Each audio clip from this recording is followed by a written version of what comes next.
கர்த்தராகிய இயேசு கிறிஸ்துவின் நாமத்தினாலே வாழ்த்துக்கள். இந்த செய்திகளிலே நாம் தொடர்ச்சியாக தேவ வார்த்தையின் அடிப்படையில் அந்நிய பாஷையை குறித்து தியானித்து வருகின்றோம். இதை குறித்து நாம் சரியாக புரிந்து கொள்ள முதல் பகுதியிலிருந்தே தொடர்ச்சியாக பார்த்தால் தெளிவாக புரிந்து கொள்ள முடியும். முதல் பகுதியிலே ரட்சிக்கப்பட்ட எல்லாரும் அந்நிய பாஷை பேச வேண்டுமா என்பதை குறித்தும், இரண்டாவது பகுதியிலே அந்நிய பாஷை பேசுகின்ற எல்லாரும் ரட்சிக்கப்பட்டவர்களா என்பதை குறித்தும் தியானித்தோம். இந்த பகுதியிலே அந்நிய பாஷையின் வகைகளை குறித்து தேவ வார்த்தையின் அடிப்படையிலே தியானிக்க இருக்கின்றோம். இந்த இரண்டாவது வகையான அந்நிய பாஷையை நாம் புரிந்து கொள்ள வேண்டுமென்றால் 1 கொரிந்தியர் 14ஆம் அதிகாரத்திலே தேவன் அப்போஸ்தலர் பவுல் மூலமாக மிக தெளிவாக விளக்கியிருக்கின்றார். 1 கொரிந்தியர் 14ஆம் அதிகாரம் 2வது வசனம். ஏனெனில் அந்நிய பாஷையில் பேசுகிறவன் ஆவியினாலே இரகசியங்களை பேசினாலும் அவன் பேசுகிறதை ஒருவனும் அறியாதிருக்கிறபடினாலே அவன் மனுஷரிடத்தில் பேசாமல் தேவனிடத்தில் பேசுகிறான். இங்கே அந்நிய பாஷையில் பேசுகிறவன் பேசுகிறதை ஒருவனும் அறியாதிருக்கிறபடினாலே அப்படின்னு தேவவார்த்தை சொல்கிறது. அப்போ இங்கே பேசுகிற இந்த அந்நிய பாஷை ஒருவனும் அறியாதிருக்கிறான், பேசுகிறவனும் அறியாதிருக்கிறான். அவன் மனுஷரிடத்தில் பேசாமல் தேவனிடத்தில் பேசுகிறான் அப்படி என்று தேவவார்த்தை சொல்கிறது. ஆக இந்த வகை அந்நிய பாஷை இன்னொரு மனுஷரிடத்தில் பேசுவதற்கான அந்நிய பாஷை அல்ல. இதை பேசுகிறதை ஒருவனும் அறிய முடியாது. இதுதான் இரண்டாவது வகையான அந்நிய பாஷை. இன்னும் அதே அதிகாரத்திலே 4ஆம் வசனத்திலே நாம் பார்க்கிறோம், அந்நிய பாஷையில் பேசுகிறவன் தனக்கே பக்தி விருத்தி உண்டாக பேசுகிறான். இந்த வகை அந்நிய பாஷை தனக்கே பக்தி விருத்தி உண்டாக தனக்கும் தேவனுக்கும் தெரிய பேசுகிற அந்நிய பாஷை. அதனால்தான் இந்த வகையான அந்நிய பாஷையை சபையிலே பேசக்கூடாது என்று தேவன் அப்போஸ்தலர் பவுல் மூலமாக எச்சரிக்கின்றார்.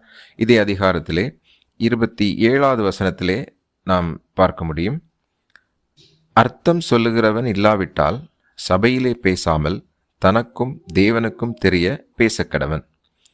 இங்கே வார்த்தை மிக தெளிவாக சொல்கின்றது, இந்த வகையான அந்நிய பாஷை அந்த பாஷையின் அர்த்தத்தை சொல்லும் வரமுடைய ஒருவன் அந்த சபையிலே இருந்து பேசுகிற ஒருவனுடைய அந்த அர்த்தத்தை சொல்லாத பட்சத்தில் இந்த அந்நிய பாஷையை சபையில் பேசக்கூடாது என்று தேவன் அப்போஸ்தலர் பவுல் மூலமாக எச்சரிக்கின்றார். ஆனால் நாம் பார்த்த முதல் வகையான அந்நிய பாஷை அல்லது பற்பல பாஷை அப்போஸ்தலர் நடவடிக்கைகள் 2ஆம் அதிகாரத்திலே சொல்லப்பட்டுள்ள அந்த பாஷை உலகத்தில் நடைமுறையில் உள்ள இன்னொரு லாங்குவேஜில் பேசுகிற அந்நிய பாஷை. அதற்கு இன்னொருவன் வியாக்கியானம் செய்ய தேவையில்லை. அந்த பேசின அந்த அந்நிய பாஷையின் அர்த்தத்தை சொல்ல இன்னொருவன் தேவையில்லை. அது முதல் வகை அந்நிய பாஷை. இது இரண்டாவது வகையான அந்நிய பாஷை. இது உலகத்தில் நடைமுறையில் இல்லாத ஒருவனும் தெரியாத ஒரு பாஷையிலே தனக்கும் தேவனுக்கும் மட்டும் தெரிய பேசுகிற, தனக்கு பக்தி விருத்தி உண்டாக பேசுகிற அந்நிய பாஷை.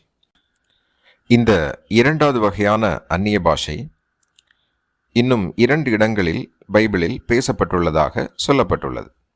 அப்போஸ்தலர் 10ஆம் அதிகாரத்திலே இங்கு அந்நிய பாஷை பேசின ஒரு நிகழ்வை நாம் பார்க்கின்றோம்.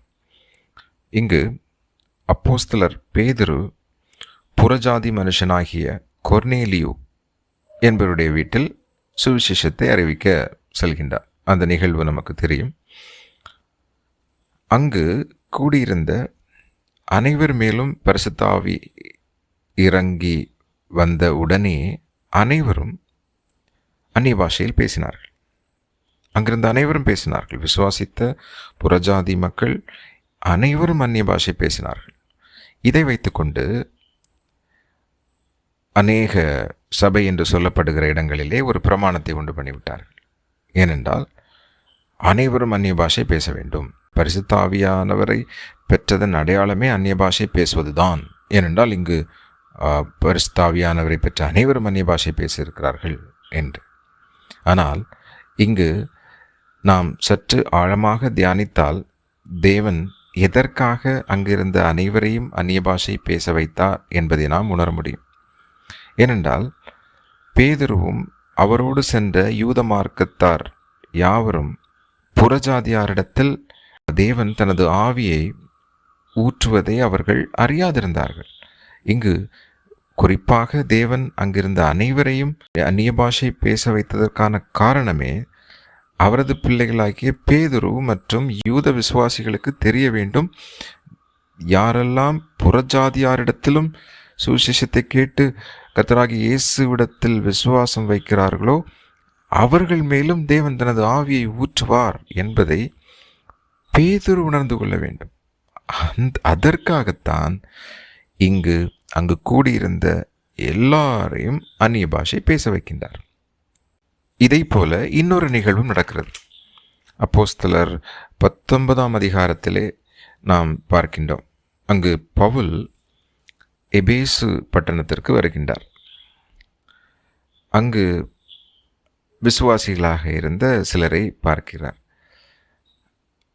அவர்களிடத்தில் கேட்டபோது அவர்கள் பரிசுத்த ஆவியை பற்றி கேள்விப்படவே இல்லை என்று சொல்கிறார்கள்.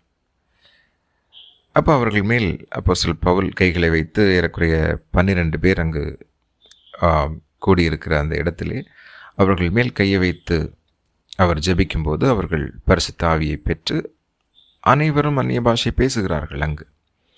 அப்போ இங்கு ஏன் தேவன் அங்கிருந்த அனைவரையும் அந்நிய பாஷை பேச அனுமதித்தார்? அங்கு இருந்த அந்த மக்கள் பரிசுத்த ஆவியை பற்றி அறிய வேண்டும். அவர்கள் பரிசுத்த ஆவியை பற்றிய அறிவு இல்லாமல் இருந்தார்கள். இங்கு அப்போஸ்தலர் பவுலுக்காக அல்ல அந்த மக்களை அந்நிய பாஷை பேச வைத்தது. இதற்கு முன் பார்த்து நாம் கொர்நேலியு வீட்டில் நடந்த சம்பவத்தில் பேதுருவுக்காக அங்கிருந்த மக்கள் அனைவரையும் அந்நிய பாஷை பேச தேவன் அனுமதித்தார். அங்கு இருந்த மக்கள் அனைவரும் பரிசுத்த ஆவியானவரை புரிந்து கொள்ள வேண்டும் என்ற ஒரே காரணத்துக்காக அங்கு இருக்கிற அனைவருமே பரிசுத்த ஆவியை அங்கு பெற்ற அங்கிருந்த மக்கள் அனைவருமே அந்நிய பாஷையை பேசுகிறார்கள். ஆக நாம் இங்கு பார்த்த இந்த 2 இடங்களிலுமே பேசப்பட்ட அந்நிய பாஷை 2வது வகையான அந்நிய பாஷை. இங்கு கண்டிப்பாக அந்த குழுவிலே அந்த பாஷை தெரியாமல், அந்த மொழி தெரியாமல் இருந்த நபர்களிடையே பேசப்பட்ட அந்நிய பாஷை இது கிடையாது. ஆக இந்த அந்நிய பாஷை வரங்கள் இன்றும் ஆண்டவர் அவருடைய பிள்ளைகளுக்கு கொடுக்கிறாரா என்றால் ஆம். அந்த முதல் வகை அந்நிய பாஷையாகிய உலகத்தில் நடைமுறையில் உள்ள அந்த அந்நிய பாஷை அல்லது பற்பல மொழிகளை பேசும் பாஷையை இன்றும் தேவன் அவருடைய பிள்ளைகளுக்கு கொடுக்கிறார். அநேக இடங்களிலே ஆதிவாசிகளுக்கு சுவிசேஷம் சொல்லுகிற அவருடைய பிள்ளைகளுக்கு இந்த பரிசுத்த ஆவியானுடைய வரத்தை கொடுத்து அவர்களுக்கு சுவிசேஷம் சொல்ல வைத்த சாட்சிகளை நான் கேட்டிருக்கிறேன்.